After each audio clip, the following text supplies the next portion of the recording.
KRMB విషయంలో CM Revanth Reddy, irrigation శాఖ మంత్రి ఉత్తమ్ కుమార్ రెడ్డి తప్పించుకునే ప్రయత్నం చేస్తూ ఉన్నారు. గుమ్మడికాయ దొంగలంటే భుజాలు తడుకున్న పద్ధతుల్లో కేసీఆర్ పైన దాడి చేసి తప్పించుకోవచ్చనే ఒక ముఖ్య ప్రయత్నం చేస్తూ ఉన్నారు. కేసీఆర్ గారు ఇంకేం మాట్లాడలేదు, దానిపైన బయటికి రాలేదు. ఏవేవో ఊహించుకొని కేసీఆర్ గారు రాబోతున్నారని, ఇంకేమో జరగబోతున్నది అని చెప్పి ఊహించుకొని వాళ్ళు మాట్లాడే మాటలు చూస్తే వాళ్ళు తప్పు చేసినామనే విషయాన్ని అంగీకరించినట్టుగా మనకు స్పష్టంగా అర్థమవుతుంది. 10 సంవత్సరాలు కేసీఆర్ గారు ప్రతి క్షణం కొట్లాడి కేంద్రంతో ప్రాజెక్టులు మన చేతుల నుంచి పోకుండా కాపాడగలిగింది. ఎన్నిసార్లు ఎన్ని ప్రయత్నాలు చేసినా, కేంద్రం ఎన్ని రకాల ఒత్తిళ్ళు పెట్టినా, ఎన్ని రకాల ఒత్తిళ్లు పెట్టినా ఎట్టి పరిస్థితుల్లో కూడా మా హక్కులను వదులుకోమని చెప్పి తెగేసి చెప్పి ప్రాజెక్టులను రాష్ట్రం కంట్రోల్లో ఉంచింది. దాంతో మన చుక్క నీటిని కూడా మన వాటాను మనం వాడుకోగలిగినాం.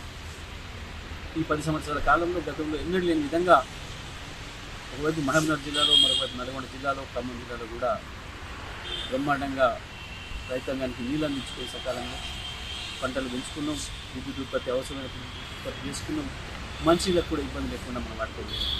కానీ ఇవాళ రేవంత్ రెడ్డి ప్రభుత్వం చేసిన పనితో శాశ్వతంగా మన హక్కులను దుక్కొని తెలంగాణ తీరని ద్రోహాన్ని చేసిన తప్పు నుంచి బయటపడడం కొరకు, తప్పించుకోవడం కొరకు అసంబద్ధమైన ఆరోపణలు చేస్తూ కేసీఆర్ గారి పైన, హరీష్ రావు గారి పైన, కేసీఆర్ గారి పైన, ఇతరులపైన అవాపించేవాళ్ళు. ఇది కాదు, నువ్వు ఇది చేసి తప్పించుకోలేవు ప్రజల నుంచి, సమాధానం చెప్పి తీరాలి.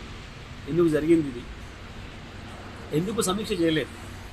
కేంద్ర ప్రభుత్వం పెట్టిన సమావేశానికి మన అధికారులు పోతున్నప్పుడు ముఖ్యమంత్రి సమీక్ష లేదు, ఇరిగేషన్ శాఖ మంత్రి సమీక్ష లేదు, అధికారులు వెళ్ళి చాలా హయాచితంగా అప్పచెప్పి రావటం, ఇవాళ వచ్చిన తర్వాత తలా ఒక మాట మాట్లాడి తప్పించుకునే ప్రయత్నం లేదు. ఇది మామూలుగా జరగలేదు. రేవంత్ రెడ్డి కేంద్రంతో ఏదో లోపాయకారి ఒప్పందం చేసుకునే ఇంకెక్కడో లబ్ధి పొందడం కొరకే ఇవాళ రాష్ట్ర ప్రయోజనాలని, తెలంగాణ రైతాంగ ప్రయోజనాలని తీసుకుపోయి తాకట్టు పెట్టింది ఢిల్లీకి. ఇక దీని నుంచి తప్పించుకుందామనుకుంటే సాధ్యం కాదు. తప్పకుండా అన్ని వేదికలపైన, అది అసెంబ్లీ కావచ్చు, పార్లమెంట్ కావచ్చు, ఇక్కడ కావచ్చు, అన్ని వేదికలపైన దీన్ని ఎండగడతాం. తెలంగాణ ప్రజల తరఫున కొట్లాడతాం. తెలంగాణ ప్రజల కొరకు కొట్లాడగలిగిన నాయకుడు కేసీఆర్ మాత్రమే.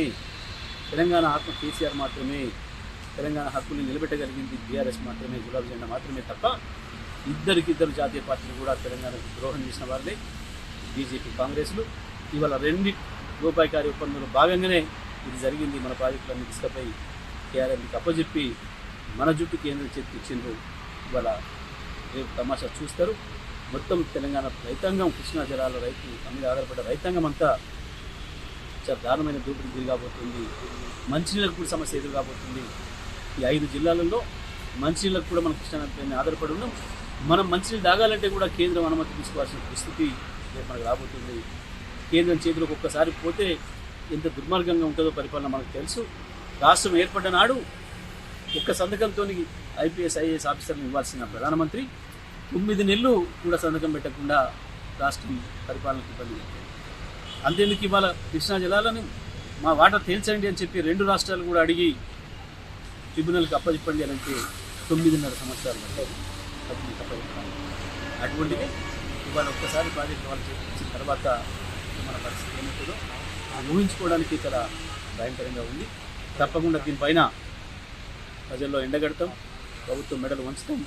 మళ్ళీ మన ప్రాజెక్టులు మనం తీసుకొచ్చేంత వరకు కూడా ఎట్టి పరిస్థితులు కూడా కేసీఆర్ గారు వదిలిపెట్టేది ఉండదు.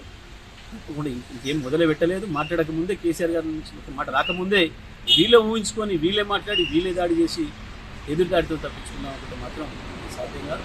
తప్పకుండా తెలంగాణ ప్రజల ముందు వీళ్ళిద్దరూ కూడా దోషులుగా నిలవాల్సిందే.